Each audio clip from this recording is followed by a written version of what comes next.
Good day, this is SWATHI PRIYA, counseling psychologist and therapist. Today I have something to share with all of you. It's about the internal blocks, the mental internal blocks which we have, which is stopping us from being more successful, happy, peaceful in life. And if we have a goal, we are not able to reach it, and we are facing a lot of struggles. Sometimes I do accept that situations could be really not supportive, like people are not supportive of us, and which is stopping us from moving forward. But at times the blocks are there only within us. So the first step is to just have that awareness if we are making any kind of mistakes or not. So let me tell you a few of the mistakes which we generally do to differentiate between the realistic thinking and erroneous thinking. And this concept was brought to us by psychiatrist Aaron Beck. So the first thing is I would like to talk about selective abstraction.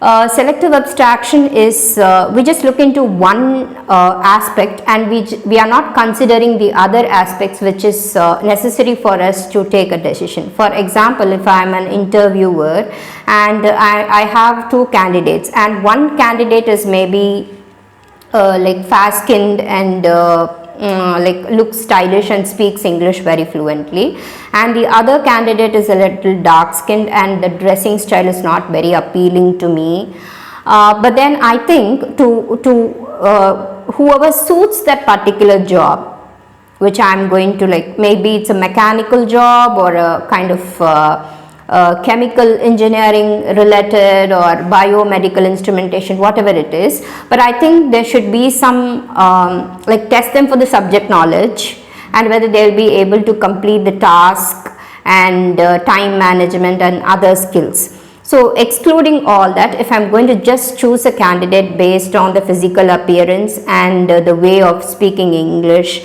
then I think that's not the right way to think.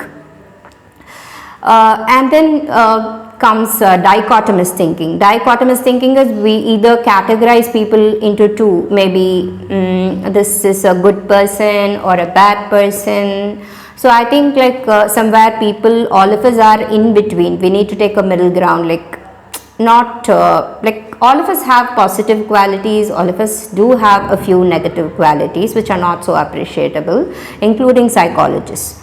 So what I'm trying to say here is that suppose if there's someone who's into the habit of smoking, though it's not an like totally not appreciable habit, they could have a lot of good qualities in them, like they're a very generous person, and if someone asks for help, they go and help people, and even before asking they could like offer whatever support they can.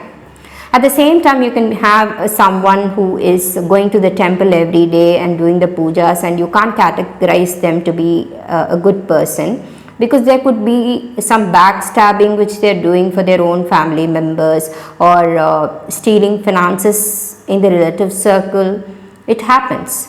I've heard it from clients as well as I've experienced such things in my own relative circle. So so the thing which I'm trying to tell you here is to not put people either into categories. And the next thing is that the third one which I'm trying to tell you is that don't generalize people. Generalization is not a very appreciable quality, because people are very different.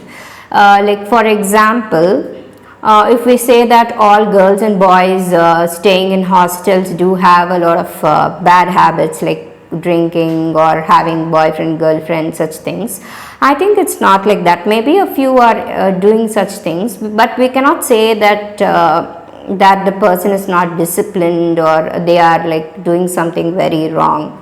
I know many girls, I have stayed in a working hostel. I know many girls who work all night, they sleep in the daytime, they save a lot of money and send it home, and at the same time don't like judge people who are working in the metropolitan or studying in the metropolitan would not be a suitable person for your married life when it comes to searching for a bride or a groom. It's not like that. It's again depending upon the individuals, and maybe people hailing from a particular place are very stingy. Maybe generations back it was like that, but it's not like that now, because people are more educated, they get more exposure, and like things are changing. And I think many of these ideas got into our mind from the people around us, and the grooming which we had, and whatever we heard from our parents or other elders. So I think the purpose of this video is to just see if we are somewhere dwelling on any of these kind of mind blocks within us, and in case if we have any of these, we need to work on it and overcome them, so that we can move on in life to reach where we really want to be and be more happy and successful in life. Thank you so much.